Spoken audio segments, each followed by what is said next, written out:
반갑습니다. 오늘은 그 파동의 요지와 파동의 시학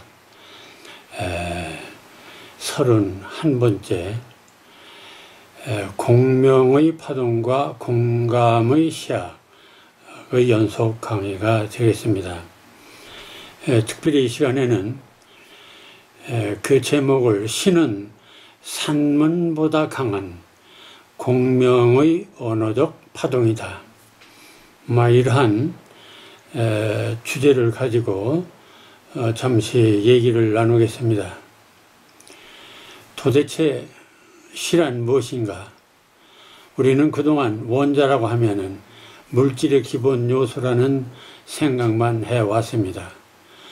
그리고 인간의 정신이나 감정, 더구나 마음의 세계는 물질과는 차원이 다른 어떤 신령한 세계라는 그런 그 이원론적 사고를 철저히 해온 것도 사실입니다. 그러니까 물질의 기본인 원자니 전자니 또는 양자의 세계와 정신 세계는 이것은 전혀 별개다. 이런 생각을 할 수밖에 없었죠.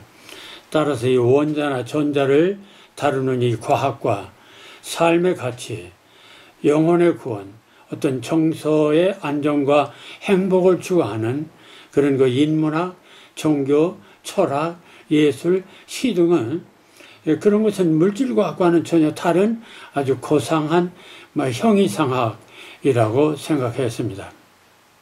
그런데 양자과학이 발달하면서 이 마음이니 정신이니 의식이니 또는 상상이니 하는 이 모든 이 정신적인 것들은 모두가 머리의 뇌에서 일어나는 것이며, 뇌는 육신의 일부이고 또 육신은 세포로, 세포는 분자로, 분자는 물질의 구성요소인 원자로 되어 있는 만큼 양자의 관점으로 보면은 이 정신과 물질, 또 육신과 정신 하등 구별할 의미가 없어진다는 얘기가 됩니다.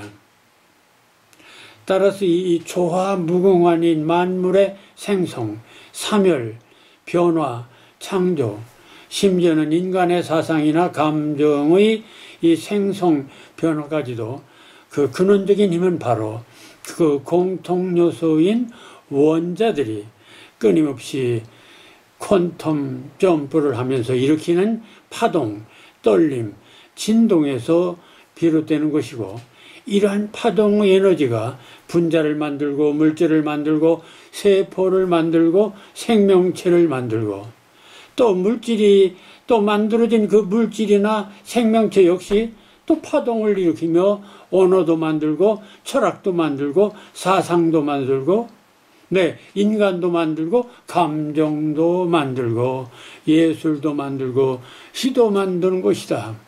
이러한 논리에 도달하게 됩니다. 자, 그런데 만물의 이러한 그 파동놀이 과정에서 우연히도 이 파장과 주파수가 같은 파동을 만날 수가 있지 않겠습니까? 이리 되면 파동의 힘은 더욱 배가 됩니다. 자, 과학에서 이것을 공명, 공진이라 했습니다. 그리고 물질들의 파동은 이러한 공명이나 공진을 통해서 더욱 다양한 힘을 발휘한다는 것을 앞에서 지적했습니다. 이러한 공명 현상은 자연에서 일어나는 것이지만 더 주목하게 되는 것은 인간들이 인위적으로 이 공명의 원리를 이용해서 오늘 전자기나 음향기기 등 많은 기기들을 만들어서 세상을 획기적으로 발전시키고 있다는 사실입니다. 이 오늘의 놀라운 이 첨단 과학 문명의 원동력은 바로 이 원자들이 파동이 빚어내는 공명의 이치에서 비롯되고 있기 때문입니다.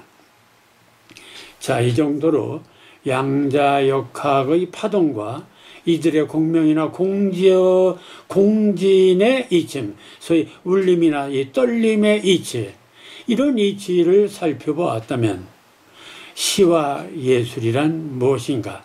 도대체 시란 무엇인가?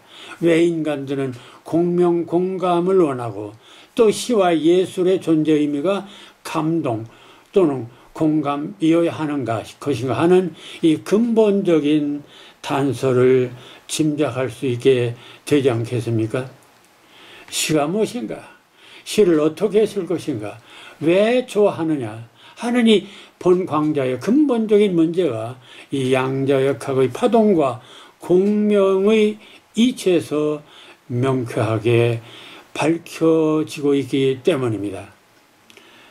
여러분, 인간이 다른 존재들보다 특별한 것은 태초부터 인간들은 언어라는 체계적인 파동놀이를 해왔다는 데 있습니다. 파동은 모든 원자들이 바라는 기본적인 기능입니다. 그런데 인간은 이 파동을 보다 체계화한 언어를 만들어서 서로 간의 소통을 극대화하게 되었습니다. 여기서 이 언어를 파동이라고 말하는 것은 인간의 사상 감정이 드러나는 것도 뇌에서 발하는 파동작용이고, 이것을 상대에게 전하는 과정, 그러니까 언어로 전달하는데 이 과정도 이 언어라는 파동의 형식을 거쳐야만 상대의 감각기관에서 그 파동을 지각하고 그것을 뇌에서 인지할 수 있기 때문에 언어라는 인간끼리의 독특한 파동놀이가 된다는 얘기입니다. 그런데 이 인간의 이 언어라는 파동을 통해서 사상감정을 주고받는 의사소통을 하고자 한다면 일상의 언어 규칙에 따라서 하면 될 일인데, 왜 일상의 언어 규칙에 리듬이라는 특별한 파동을 추구하고 은유, 즉 메타포라는 특별한 감각적 파동의 규칙을 추구해서 시라는 언어의 파동을 만들어 사용하고자 했느냐 하는 것입니다. 말하자면 기본적인 어법에 따라서 글을 쓰고 소통하면 될 것을 왜 예나 지금이나 산문과 다른 운문, 즉 시라는 독특한 언어의 파동을 사용하고 역시 음악이니 예술이니 하는 별개의 파동 형식을 사용하느냐 하는 것입니다. 저희는 언어에 의한 소통놀이도 결국은 생각과 감정의 파동놀이면은 틀림없습니다.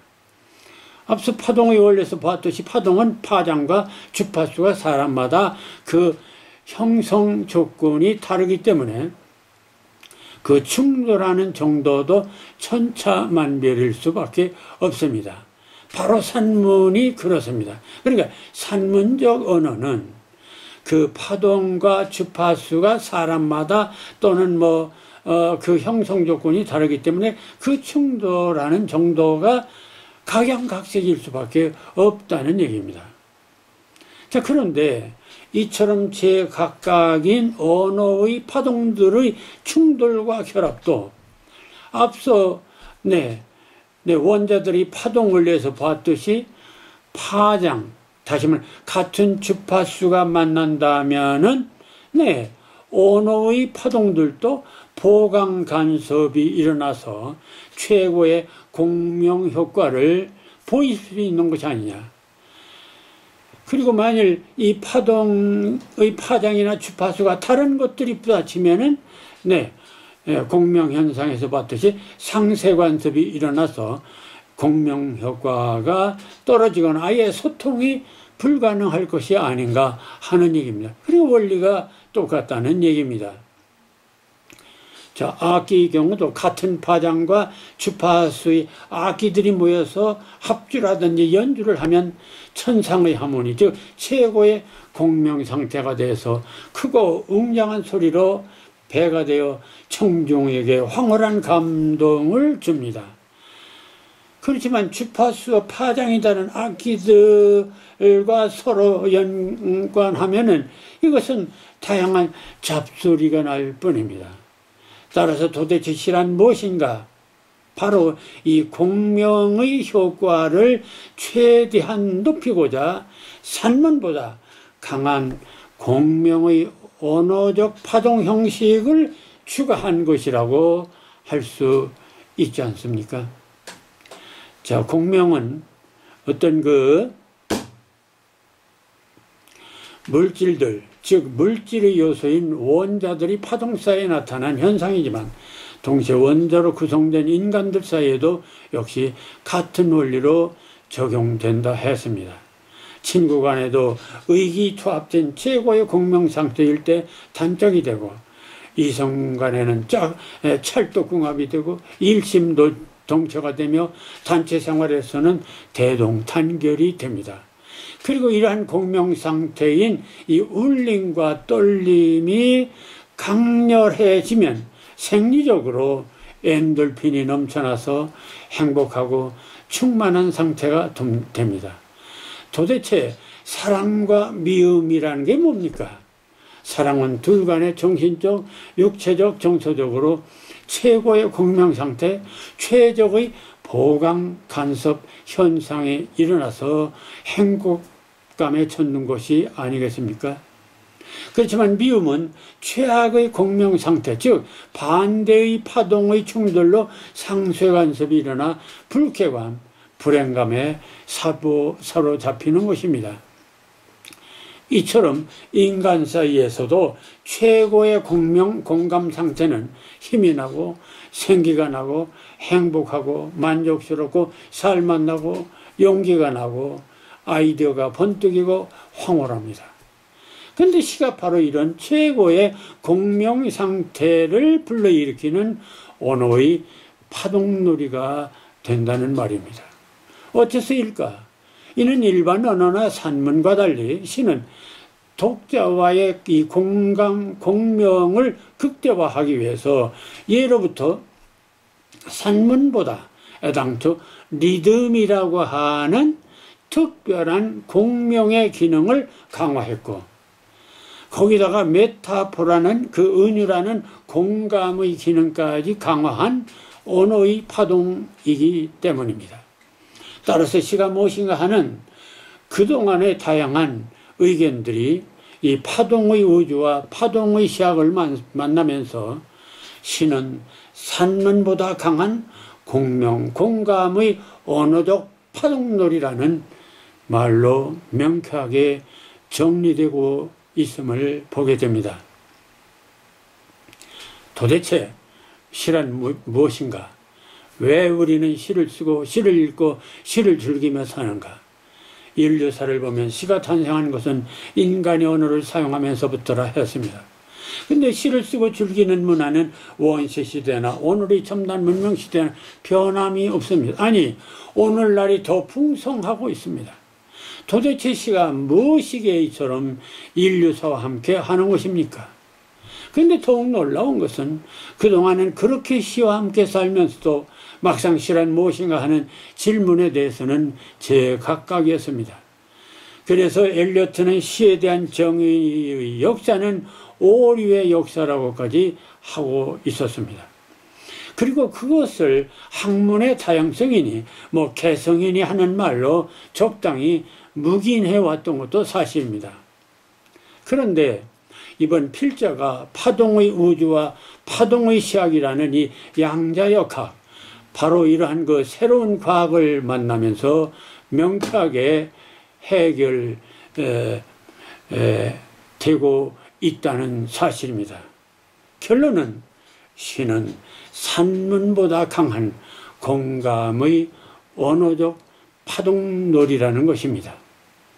그렇다면 이제 기존의 시학, 인문학들이 이제는 이 양자역과 더불어서 환골탈태의 대전환이 된다는 사실도 함께 지적하지 않을 수 없는 것입니다.